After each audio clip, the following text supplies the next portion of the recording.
তো এখানে হচ্ছে আলুর দম, যেহেতু আমার মা বাবা চিকেন খায় না তাই জন্য মা বাবার জন্য আলুর দম। আর এখানে ফ্রাইড রাইস মা নাড়ছে এখন। এই যে আমার মা,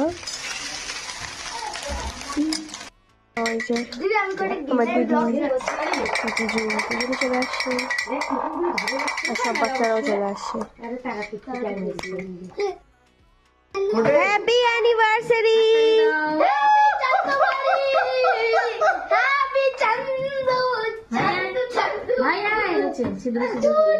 सब्जी मेरे से बदतमीजी नहीं करने का। देखो हमें उल्टा पकड़ी वाला हमें भाई वो मामा से देख मुझे देखिस কি খাচ্ছো? ফ্রাইড রাইস বলো। কে দিচ্ছে তোমাকে ভাত? ভাত কে দিচ্ছে? দিদি দিদি ভাই। দিদি খাবে দেখ। কি খাবি? Fried rice. Hello hello guys hello guys, बोलो আমি তো ভাতই খাই না, কিছুই খাই না।